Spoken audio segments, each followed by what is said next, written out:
कल प्रदोष पड़ेगा, मंगल का प्रदोष, मंगलवार की प्रदोष पड़ती है तो शिव काशी में निवास करते हैं। हमारे यहाँ कहते हैं मंगलवार की प्रदोष रोग से मुक्ति देती है। हम आपको बहुत बहुत साधुवाद देते हैं और सभी श्रोता भाई बहनों को कि कल प्रदोष व्रत मंगलवार का पड़ रहा है।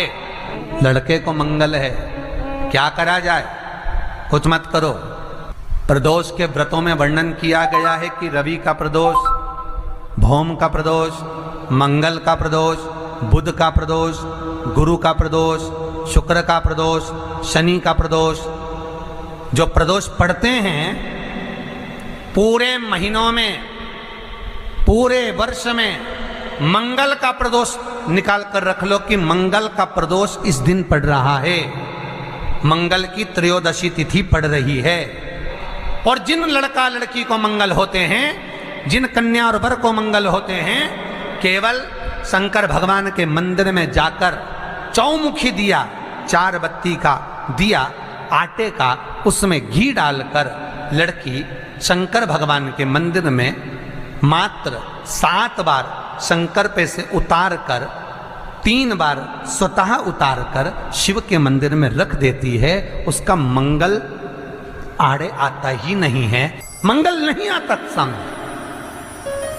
मंगल प्रदोष व्रत का इतना महत्व है महाराज। ये प्रदोष व्रत होता क्या है, प्रदोष व्रत का महत्व क्या है?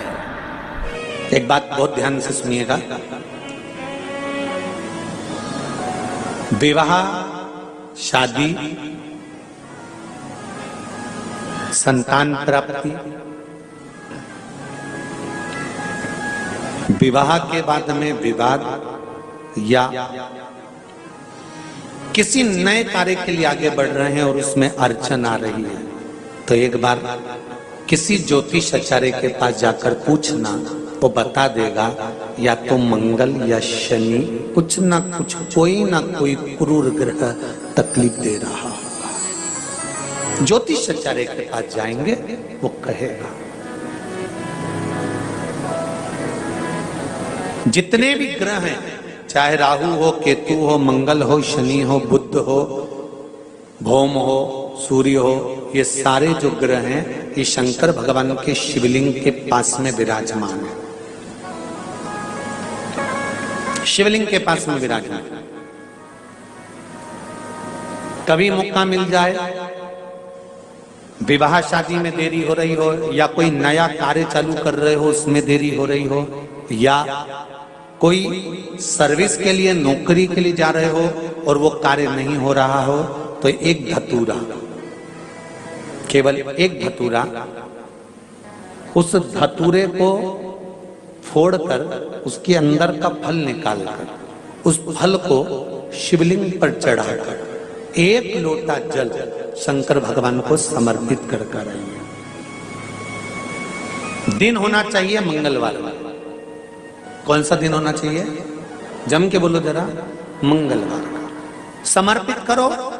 उसके बाद में आप विवाह के लिए अगर समर्पित करे हैं तो विवाह में देरी नहीं होगी। व्यवसाय और व्यापार के लिए या नौकरी के लिए समर्पित करे हैं तो उसमें देरी नहीं होगी। आप स्वयं भाग्यशाली हैं, आप स्वयं किस्मत वाले हैं। कोई कैसे कहते तुमको कि तुम अभागे हो? ना ना, हमारे बराबर भाग्य नहीं है किसी का।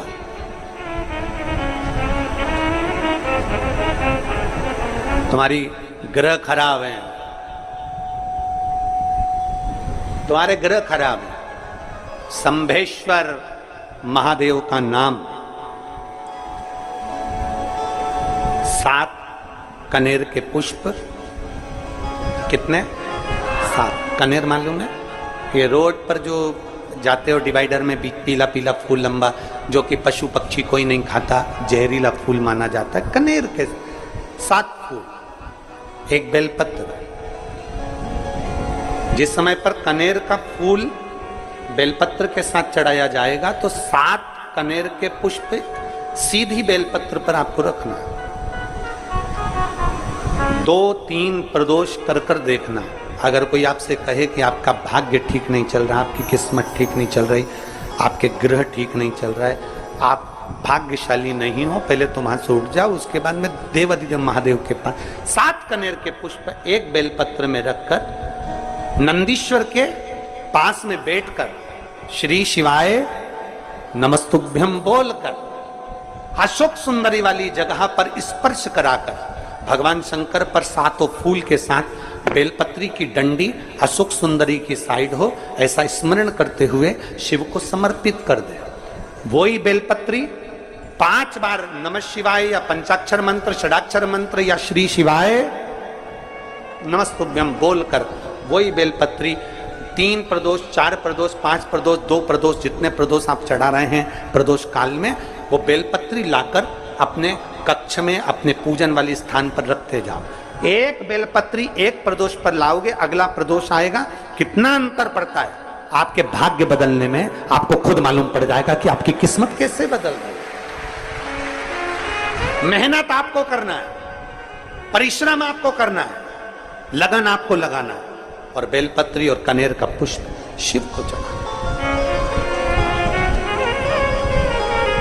चालू करो प्रदोष प्रदोष चढ़ाना, चढ़ाओ शिव शंकर का भजन। यहां नहीं चढ़ा सकते, अपने घर पर चढ़ाओ, अपने शिवालय में चढ़ाओ, अपने देवालय में चढ़ाओ, अपने नजदीक में जो शंकर मंदिर वहां चढ़ाओ, आराधना शिव की। कोई कह दे तुमसे कि ये ठीक नहीं, प्रथम आप ये जो कनेर के फूल चढ़ाओगे ना, इसमें श्रंभेश्वर महादेव का भाव होना चाहिए। श्रंभेश्वर महादेव, फिर से एक बार बोलो, कौन से महादेव? श्रंभेश्वर। और फिर एक निवेदन, मान लो कि डॉक्टर कह दे कि बच्चे की धड़कन नहीं आ रही है, श्वास नहीं आ रही है, या शरीर पूरा नहीं है गर्भस्थ बच्चे का, तो उस समय पर भी 7 पुष्प कोई से भी, 7 बेलपत्र अशोक सुंदरी वाली जगह पर एक एक कर कर बेलपत्र, एक बेलपत्र एक पुष्प अशोक सुंदरी वाली, एक बेलपत्र एक पुष्प अशोक सुंदरी वाली जगह पर चढ़ा दीजिए, और एक बेलपत्र उसमें से एक पुष्प लेकर अपने घर जाइए, और 15 दिन के बाद वापिस उस बच्चे की सोनोग्राफी जांच डॉक्टर के कहने से कराइए। बाबा उस बच्चे की धड़कन, श्वास और शरीर पूरा देगा। श्रंभेश्वर महादेव में, श्रंभेश्वर महादेव का जब नाम लिया जाता है तो 33 कोटि देवी देवताओं का एक साथ नाम उच्चारण हो जाता है। 33 कोटि देवताओं, श्रंभेश्वर। बोल श्रंभेश्वर महादेव की जय। श्रंभेश्वर भगवान का स्मरण किया है। प्रदोष के दिन यदि पीला जो कनेर का जो फूल होता है, पीला भी होता है और एक श्वेत भी होता है, 2 कनेर होते हैं। दोनों में से कोई भी कनेर आज भी अगर प्रदोष के दिन बाबा की कहीं कावड़ लेकर जा रहे हो, या बाबा को कावड़ चढ़ा रहे हो, या 2 लोटा जल अपने नजदीक में चला रहे हो, तो कनेर का पुष्प आज भी चढ़ाया जाता है शिव जी को। क्यों चढ़ाते हैं? उसका कारण ये होता है कि हमारे पूर्व का जो जन्म है उसमें हमसे बहुत गलतियां हुई होगी। बाबा, हो सकता है उसके कारण बस हमको आज दुख देखना पड़ रहा है, आज तकलीफ भोगना पड़ रही है, आज बीमारी, आज रोग हो जाता है।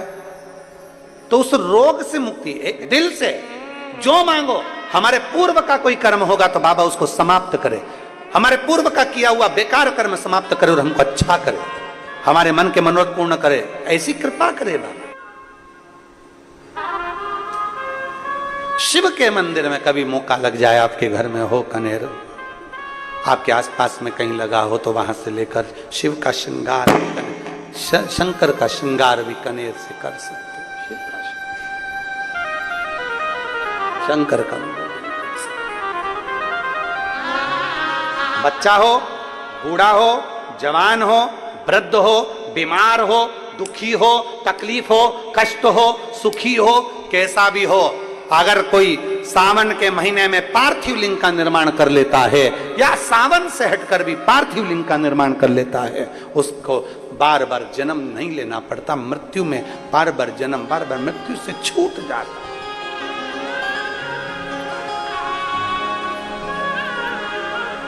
जन्म और मृत्यु के प्रपंच से छूट गया। का दिन हो और प्रदोष काल में आप अपने घर से जल और एक हाथ में घी का भरा हुआ दीप लेकर जिस दिन शंकर के मंदिर में जाते हो, शंकर को जल चढ़ाकर हाथ का स्पर्श जलाधारी पर कर कर शिव मंदिर में दीप प्रज्वलित कर देते हो, 26 प्रदोष का पुण्य फल उसी क्षण प्राप्त हो। 26 प्रदोष का फल एक ही दिन में, एक ही क्षण में प्राप्त हो जाता है। 26 प्रदोष। शमी की जो पत्ती होती है,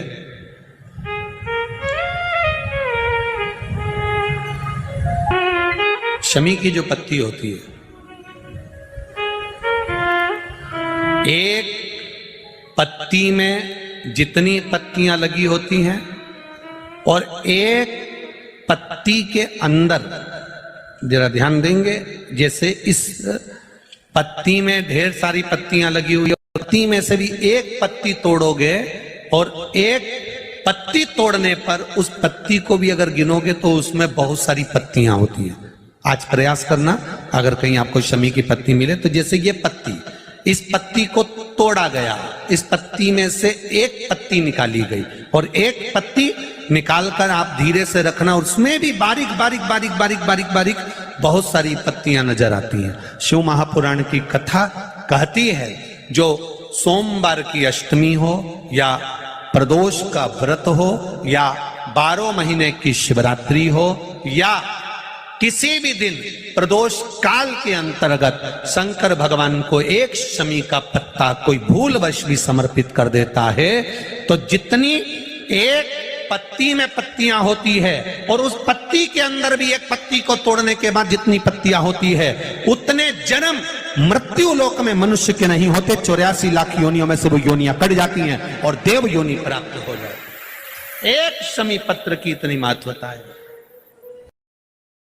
लड़का लड़की 40 साल के हो गए, 35 साल के हो गए और उनका अगर विवाह नहीं हुआ है, बहुत रिश्ते आए चले गए, संबंध आए चले गए, या जो बेटा बेटी चाहते हैं कि हम अच्छा पढ़कर एक नौकरी सरकारी प्राप्त कर लें, कोई ऐसा अच्छा जॉब हमारी किस्मत में मिल जाए, उन बेटा बेटियों से निवेदन करूंगा, यदि आप चाहते हो तो एक प्रयास जरूर करना, एक प्रयास अपनी जिंदगी में जरूर करना। शिवलिंग समझ लेना जरा अच्छे से, शिवलिंग जलाधारी गणेश, कार्तिकेय, अशोक सुंदरी, और ये शिवलिंग और ऊपर भगवान शिव की 5 बेटियां, जया, विषहरा, शामलीवारी, दौतली, देव। 3 प्रदोष या 3 शिवरात्रि। कितनी प्रदोष? 3 या 3 शिवरात्रि। मेरा बेटा बेटियों से निवेदन है, जो अच्छी पढ़ाई कर रहे हैं, मेहनत करो, अच्छा पढ़ो, और मेहनत के साथ में जब कंपटीशन एग्जाम में बैठने का समय आए, 3 स्थान जहां पर आपको, प्रथम अशोक सुंदरी, अशोक सुंदरी की जगह पर जब आप बेलपत्र समर्पित करेंगे तो डंडी का मुख जहां से पानी बहता है उस स्थान पर रखेंगे। दूसरा, शमी का पत्ता, शमी का पत्ता। दूसरा, शमी के पत्र को देवादिदेव महादेव पर जब आप समर्पित करेंगे तो उसका डंडी का मुख भी जहां से जल बहता है उस ओर रखेंगे। और तीसरे नंबर पर है आंख का पुष्प। एक पुष्प होता है आंख का सफेद और एक पुष्प होता है हल्का सा नीला। करें दर्शन आप लोगों ने? जम के तो बोलो जरा, करें ना? एक सफेद होता है, एक हल्का सा नीला होता है। सफेद आंख का जो पुष्प होता है वो केवल देवादिदेव महादेव का एक स्वरूप होता है, और हल्का सा जिसमें गुलाबीपन, नीलापन होता है वो शिव, पार्वती, गणेश, कार्तिकेय, अशोक सुंदरी, जया, विषहरा, सामरीवारी, दौतली, देव और शिव जी के जितने गण हैं उन सबका प्रतीक होता है। तो तीसरे नंबर का जो आंख का गुलाबी कलर या हल्का नीला सा जो पुष्प होता है, उस 5 पुष्प का गुच्छ मां जगत जननी का जो स्थान है जलाधारी, जहां अगर आप इधर बैठे हो तो उसकी विपरीत दिशा, इधर बैठे हो तो उसकी विपरीत दिशा, इधर बैठे हो तो उसकी विपरीत दिशा, विपरीत दिशा में उस पुष्प को समर्पित करना है। अच्छी पढ़ाई करो, अच्छी मेहनत करो, और मेहनत के साथ में जब कंपटीशन एग्जाम के लिए जा रहे हो, उस जगह पर सीए की पढ़ाई भी कर रहे हो, चाहे किसी भी पढ़ाई में लगे हो, मेहनत के साथ में बाबा देवादिदेव महादेव को 3 प्रदोष या 3 शिवरात्रि आप दिल से बाबा को समर्पित कर कर, बाबा से प्रार्थना कर कर अशोक सुंदरी पर चढ़ाई हुई बेलपत्र को वापिस लेकर आइए। जिस विद्या स्थल पर आप पढ़ाई करते हो, जिस कमरे में आप रहते हो, वहां उस बेलपत्र को 3 प्रदोष की या 3 शिवरात्रि की बेलपत्र रखिए। जिस समय बाबा आपकी नौकरी लगा दे, ये 3 बेलपत्र एक साथ किसी भी प्रदोष पर शिव जी को समर्पित करिए। ये शिव तत्व है। आप मेहनत करें, खूब मेहनत करें, कंपटीशन एग्जाम के लिए जितनी कोचिंग कर सकते करो, मेहनत करना उतना करो, जितना करते हो उससे 4 गुना ज्यादा करो, और उसके साथ में देवादिदेव महादेव से नंदीश्वर शिव महापुराण से एक बात सीख कर जाइएगा। अगर आपको लग रहा है कि दुख समाप्ति नहीं हो रहा है, एक बीमारी से उठे दूसरी बीमारी में लग गए, फिर कोई दुख आ गया, फिर कोई दुख आ गया, फिर कोई तकलीफ आ गई, फिर कोई तकलीफ आ गई, बार बार आपको लग रहा है कि दुख पीछा ही नहीं छोड़ रहा, तो नंदीश्वर शिव महापुराण की कथा आपको कह रही है, प्रदोष के दिन, प्रदोष काल में 2 जगह दिए लगाना प्रारंभ कर दो। पहला, बेलपत्री के वृक्ष के नीचे पहला दिया प्रदोष काल में, प्रदोष के दिन बेलपत्री के वृक्ष के नीचे, और दूसरा दिया अपने दरवाजे की चौखट के बाहर, मतलब अपन बाहर खड़े होंगे, अंदर की ओर दिया नहीं, बाहर की ओर। एक दिया बेलपत्र के नीचे देवादिदेव महादेव से प्रार्थना कर कर, हे शिव शंकर, हे गौरी शंकर, हे शिव, आज प्रदोष का दिन, प्रदोष काल में आप भ्रमण के लिए निकलोगे नंदीश्वर के साथ में, ऐसी कृपा करना, आपके लिए मैंने द्वार सजाया है भोलेनाथ, आपकी दृष्टि मेरी चौखट पर भी कर देना, मेरी जिंदगी सवर जाए। इसलिए 2 दीप स्मरण करो। हाँ, अच्छा इशारा करा है, उसको समझ गए हो। जिस दिए को आप लगाओगे प्रदोष के दिन, प्रदोष काल में, एक दिया बेलपत्री के वृक्ष के नीचे लगाया है, और दूसरा दिया जब आप घर में प्रवेश करोगे तो राइट हैंड पर ही लगाएं। कौन से हैंड पर लगाएं? राइट हैंड पर। बहुत बहुत साधुवाद आपको दीदी, धन्यवाद, धन्यवाद दो, उन्होंने इशारा करके बताया कि दिया किस ओर लगाएं। कम से कम अपने को अंदाजा तो लग जावे ना दिया किस ओर लगना चाहिए। साधुवाद था, बहुत बहुत साधुवाद। विषम परिस्थिति में फंसे हुए हो और ऐसा लग रहा है कि हम बहुत बड़ी समस्या में उलझे हुए हैं और इससे निकल नहीं रहे, या बहुत बड़ा काम है हमारा, हो नहीं रहा, चाहे प्रशासनिक हो चाहे अन्य कोई चीज का हो, कुछ मत करना। एकांत के शिव मंदिर में जाइए। अगर एकांत का शिव मंदिर भी नहीं मिले तो एकांत में कहीं छोटा सा मिट्टी का शिवलिंग का निर्माण करिए, पार्थिव शिवलिंग का निर्माण करिए, पर करना एकांत में, घर के बाहर किसी एकांत में शिवलिंग का निर्माण कर लो। या तो एकांतेश्वर महादेव पर चले जाओ, कोई एकांत में शिव मंदिर हो वहां, या कहीं एक पार्थिव शिवलिंग का निर्माण कर लो, छोटा सा। एक बेलपत्र, बहुत ध्यान से सुनना, एकांतेश्वर महादेव का ये वृत्तांत। जब किसी विषम परिस्थिति में उलझे हुए हो, बहुत बड़ी समस्या सामने आकर खड़ी हो गई है, सबके हाथ जोड़ लिए, सबसे निवेदन कर लिया कि हमारा ये काम कर दो, नहीं हो रहा, सब दूर से मेहनत कर ली है, परिश्रम कर लिया है, परिश्रम तब भी जारी रखना। एक बेलपत्र एक चावल का दाना, एक सफेद पुष्प, एक शमी का पत्ता,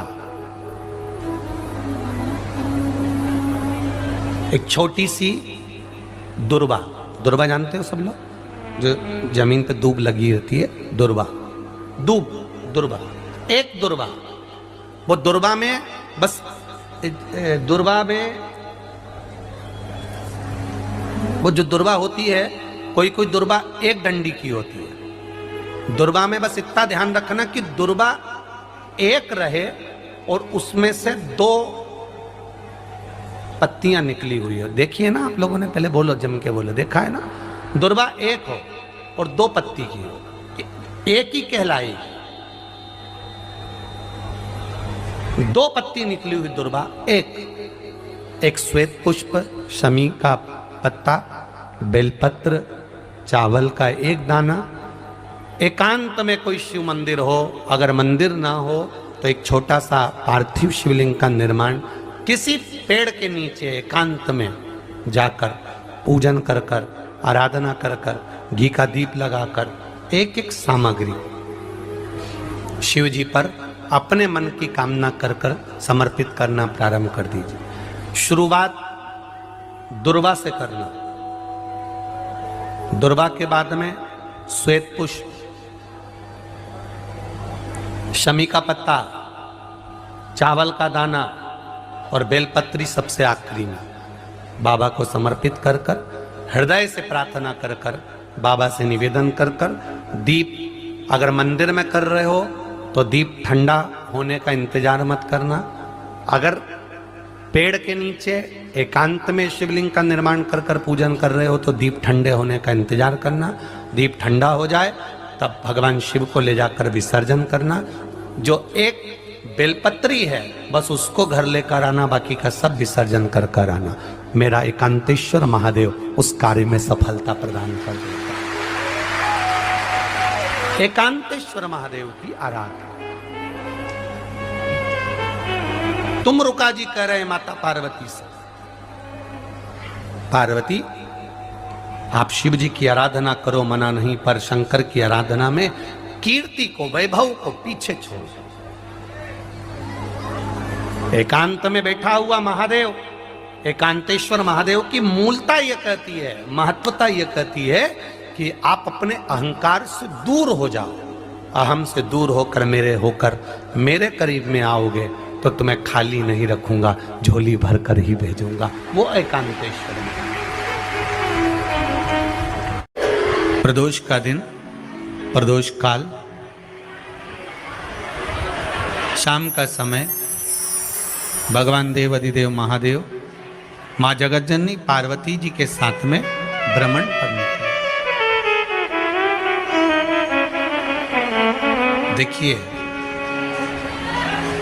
अगर प्रदोष का व्रत नहीं कर सकते, प्रदोष के दिन आप व्रत नहीं कर सकते, मान लो आपसे भूखा नहीं रहा जाए, प्रदोष का व्रत नहीं कर सकते, प्रदोष के दिन आप भूखे नहीं रह सकते, मंदिर भी नहीं जा सकते, दिया भी नहीं लगा सकते, तो शिव महापुराण की कथा कहती है कि प्रदोष के दिन